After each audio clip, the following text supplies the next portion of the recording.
Καράβια όνειρα.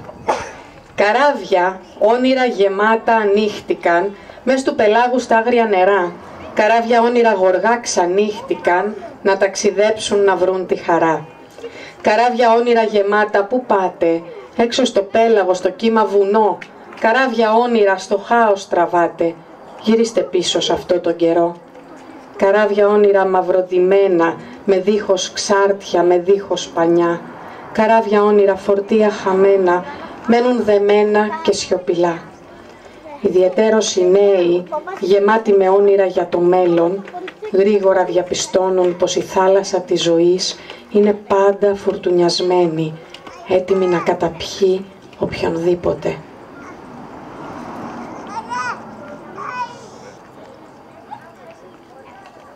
Φεύγω. Τούτο τον τόπο που μεγάλωσα θυμάμαι, ήλιο δεν είχε να ζεστάνει το κορμί. Τούτο τον τόπο που τον βλέπω και λυπάμαι, μέρα τη μέρα σκοτεινιάζει πιο πολύ.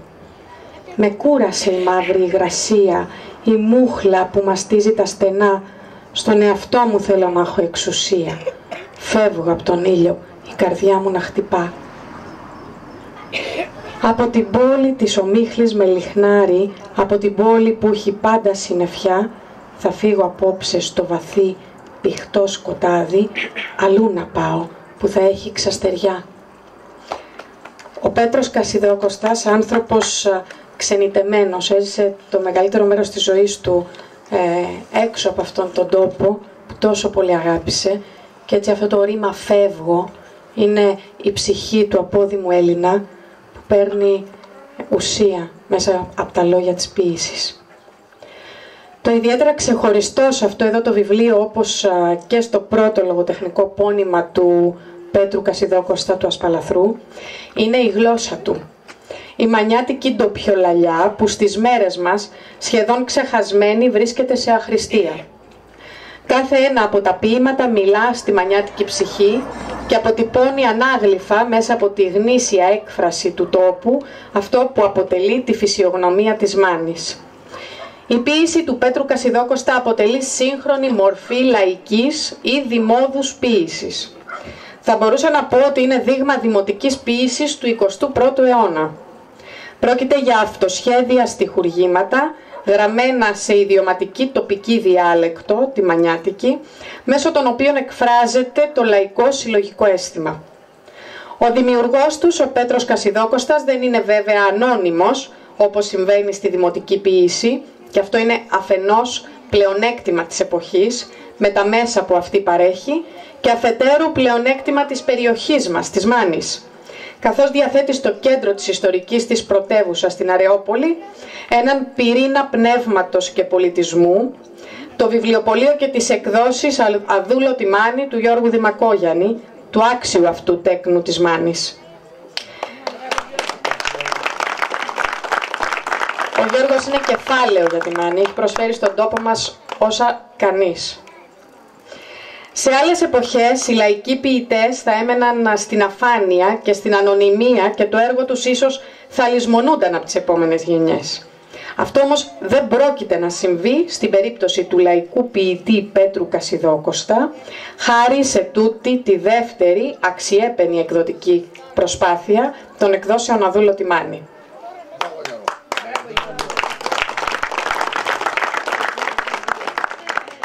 Αξιολογώντας την ίδια την ποίηση, αλλά και τον ποιητή Πέτρο Κασιδόκοστα, θα έλεγα με βεβαιότητα ότι είναι φορέας και εκφραστής του λαϊκού πολιτισμού της Μάνης. Τα ποίηματά του, πλούσια σε λαογραφικά στοιχεία, δίνουν πολλές και σημαντικές πληροφορίες για τα ήθη, τα έθιμα, τις παραδόσεις, τις συνήθειες, την καθημερινή ζωή και τα προβλήματα των ανθρώπων που κατοικούν σε αυτόν τον τόπο, τη Μάνη. Θα σας διαβάσω ένα τέτοιο ποίημα που αναφέρεται σε ένα από τα πιο χαρακτηριστικά χωριά της Μάνης, την αγαπημένη μου Βάθια. Και πρωτίστως καινούριο χωριό μου. Πονηριά. Στη Βάθια κάποια φορά ήταν ένας μεγάλος, στο λόγο και στη σάτυρα που δεν τον έφταν άλλος. Για όσους έλεγε καυτά λόγια τσουρουφλισμένα και μόνο για του λόγου του δεν έλεγε κανένα. Πες από εδώ, πες από εκεί, κάποιος πολύ θυμώνει. Του βγήκε λέω με κόκκινο και άγρια τον στριμώνει. Δεν εφοβήθη ο φίλος μας κανείς να μη γελάσει. Τυράξετε τι έκανε τον άλλον να δικάσει. Γιομίζει το τουφέκι του, στον κόλο του τον βάνει. Τραβάει τη σκανδάλη του, φωνή μεγάλη βγάνει. Το μαλακό το κρέας του πολύ το τσουρουφλίζει. Τρέχει από επά, τρέχει από εκεί, σαν σκύλος λακουνίζει. Αυτά παθαίνουν οι άνθρωποι που πονηρά δουλεύουν. Το κάψιμο στον κόλο τους κάθονται και γιατρεύουν. Πέρασαν χρόνια και καιροί και αυτοί έχουν πεθάνει. Μα μένει η παράδοση τι κάμαση στη μάνη.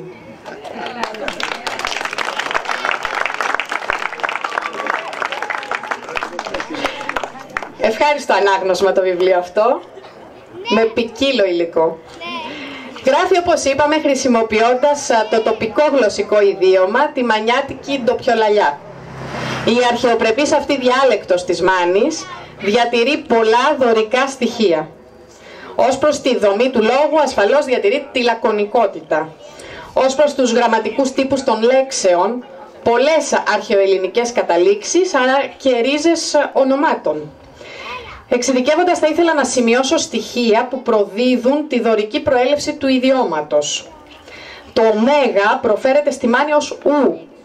Στην κοινή νεοελληνική τα φωνήεντα ωμέγα και όμικρον συνέπεσαν και κατά τον 10ο αιώνα η κοινή νεοελληνική στον προφορικό λόγο γνωρίζει μόνο ένα φθόγκο, το ο. Στη Μάνη το ο, το ωμέγα δεν ταυτίστηκε ποτέ με το όμικρον για να εκφραστεί στον προφορικό λόγο ως ο, αλλά εξελίχθηκε σε ου. Όπου οι καταλήξεις είχαν ωμέγα, εμείς οι Μανιάτες προφέρουμε ου. Έτσι έχουμε διατηρήσει και την υποτακτική στις κλήσεις μας και αυτό το ούσι είναι...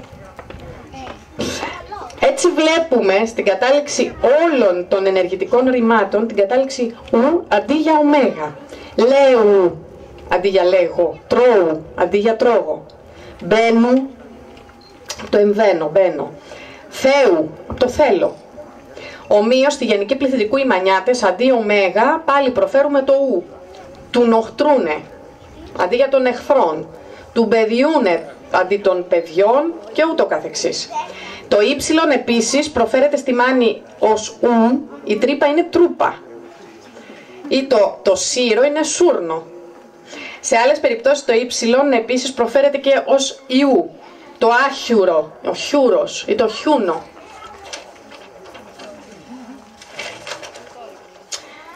Το όμικρον γιώτα επίσης δεν προφέρεται ως ι, αλλά ιού, ο χιούρος που σας είπα. Συνήθις είναι επίσης η δωρική κατάληξη α αντί ι, βουά αντί βουβουή κλπ. Γνώρισμα του ιδιώματος της Μάνης είναι και το φαινόμενο της επενθέσεως με τα γιώτα που παρεμβάλλονται μεταξύ των φωνιέντων κλπ.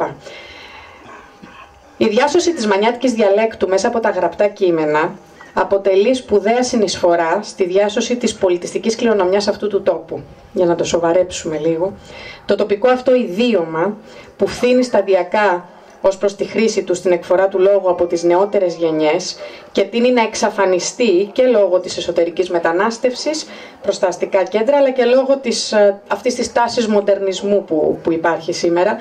Αυτό είναι εξόχως σημαντικό, που η ποίηση του Πέτρου Κασιδόκοστα καταφέρνει να το διασώσει. Με τα έμετρα αυτά στιχουργήματα που περιέχουν έντονο το στοιχείο της προφορικότητας, η Μάνη, ο λόγος της Μάνης, η μιλιά της Μάνης παραμένει ζωντανή και διατηρείται, διότι σκρίπτα μάνετ. Και είναι τόσο δύσκολο αυτό που εμείς προφέρουμε να το γράψει κάποιος και να το αποτυπώσει στο γραπτό λόγο. Αυτό το έχει πετύχει σε απόλυτο βαθμό ο Πέτρος Κασιδόκοστας. Σας διαβάσω δύο από τα μανιάτικα ποίηματα. Οι Μανιάτες και τα όπλα. Τα όπλα οι Μανιάτες τα έχουμε στην καρδιά μας. Στην καρδιά μας τα έχουν αφήσει χρυσή κληρονομιά, μας τα άφησε ο παππούς μας και ο προπάππους μας, τον έρωτα στα όπλα τον κλείνει ο τάφος μας. Οι μανιάτες και τα όπλα γεννηθήκαμε μαζί, έχουμε το ίδιο αίμα, δεν μπορεί να χωριστεί. Δεν χωρίζεται το αίμα, μήτε γίνεται νερό, την παράδοση κρατάμε και είναι πράγμα ιερό. Αγαπάμε εμείς τα όπλα, δεν χωρίζουμε στιγμή, η καρδιά έξω από το σώμα θα πεθάνει μόλις βγει. Οι μανιάτες δεν μπορούμε μια στιγμή να ζήσουμε, άμα δεν κρατάμε όπλα, αν τα παρατήσουμε. Αυθεντική μάνη.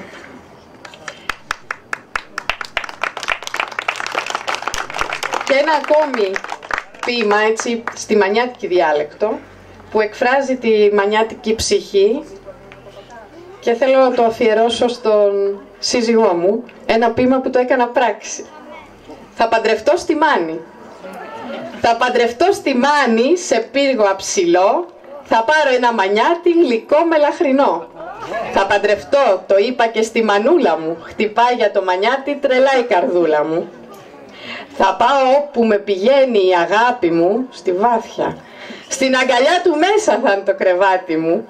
Μ' αρέσουν τα λαγκάδια και τα ψηλά βουνά, τα όμορφα ακρογιάλια, τα γαλανά νερά. Θα παντρευτώ μανιάτι, το πήρα απόφαση. Θα φύγω από τις πόλεις στη μαύρη κόλαση. Θα παντρευτώ μανιάτι με πύργο και αυλή, ψάρεμα και κυνήγι, ντουφέκι και σκυλί.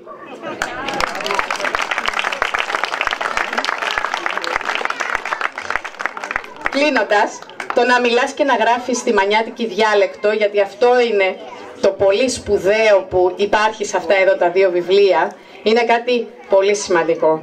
Είναι ο μόνος τρόπος για να διατηρηθεί ζωντανή η ιδιόλεκτός μας, η γλώσσα που εκφράζει τη μανιάτικη ψυχή. Ακόμη σπουδαιότερη είναι η ευφυή σκέψη του κυρίου Κασιδόκοστα, αυτό που τόνισε ο μεγάλος ποιητής μας, ο Νίκος ο Ταβουλάρης πριν, να συμπεριλάβει στο βιβλίο του ως γλωσσάριο ένα μανιάτικο λεξικό, στο οποίο μανιάτικο λεξικό δίνονται οι σημασίες πολλών από τις μανιάτικες λέξεις που χρησιμοποιούνται στα ποίηματά του. Το γλωσσάριο αυτό είναι αρκετά εμπλουτισμένο στο δεύτερο βιβλίο του.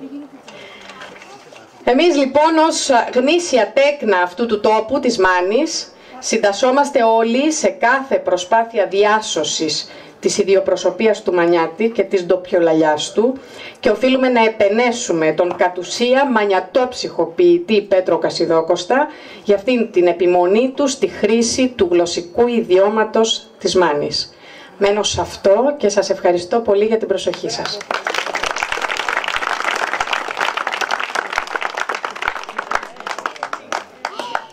Ευχαριστούμε την Ελένη την Κούβαρη που εκτός από μανιατοπούλα έγινε και μανιατόνυφη πρόσφατα, μιας και παντρεύτηκε τον αγαπητό Σάβα Μιτσάκο από τη Βάθια. Ελένη, να ζήσετε και να ευτυχίσετε και από αυτό το βήμα. Στη συνέχεια θα καλέσουμε τον γνωστό καθηγητή μας, τον κύριο Χρήστο Γούδη, είναι αστροφυσικός, καθηγητής του Πανεπιστημίου Πατρών, πολυγραφότατος συγγραφέας, με πολλά από τα έργα του να αφορούν τον τόπο μας, τη Μάνη μας. Κύριε καθηγητά, σας καλωσορίζουμε και σας δίνουμε το λόγο.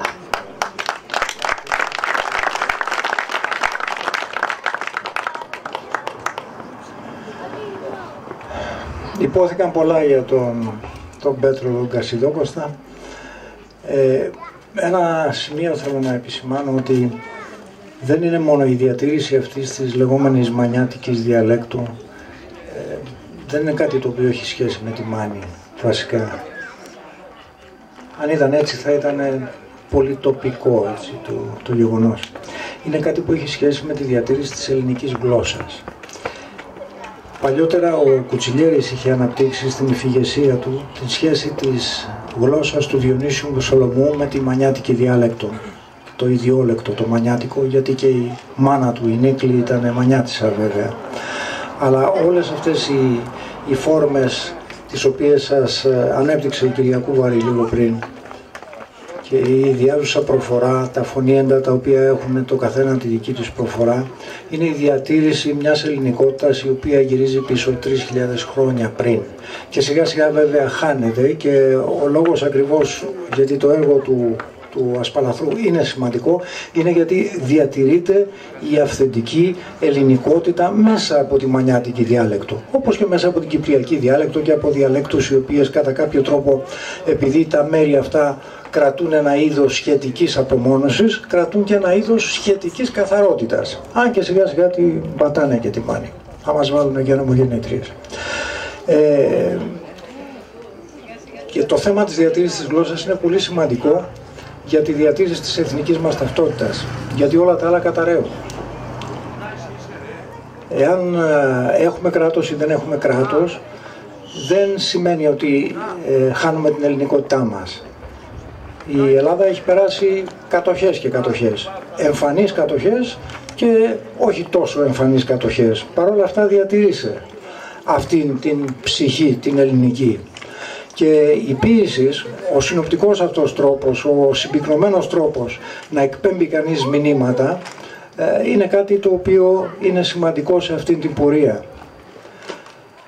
Το θέμα δεν είναι αν θα μας κατακτήσουν οι Γερμανοί, οι Τούρκοι, οι Βούλγαροι, οι Σκοπιανοί ή όποιοι άλλοι. Το θέμα είναι αν ό,τι και αν συμβεί, εμείς εδώ σε αυτή τη γωνιά παραμένουμε να είμαστε Έλληνες.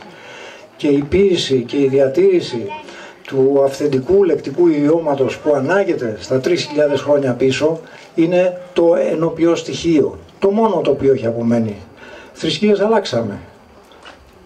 Δεν σταθήκαμε στη θρησκεία. Είχαμε παλιούς θεούς, είχαμε νεότερους θεούς, έχουμε άλλους θεούς. Δεν έχουμε θεούς, είμαστε άθεοι. Δηλώνουμε άθεοι, αλλά φυλάμε και τον Παπά το χέρι. Πάμε και στον Πάπα καμιά φορά, μα τύχει. Όλα αυτά. Αυτά είναι επίπλαστα και φαινόμενα. Η ουσία είναι η γλώσσα. Και αυτό είναι έργο σημαντικό. Με κοιτάει ο μπαμπάς του Γιώργου, ο Μπαρμπαπέτρος εκεί πέρα και χαμογελάει. Είπα λοιπόν, η ποίηση επίσης ξέρετε είναι δύο σχολές. Η μία είναι ότι εντάξει, τα έγραψε τα ποίηματά του, να τα αγοράσουμε, να τα διαβάσουμε. Η άλλη, στην οποία εγώ προσχωρώ, είναι η σχολή του Λόρκα, που λέει ότι η ποίηση είναι για να απαγγέλλεται. Όταν απαγγέλλεται προσλαμβάνεται.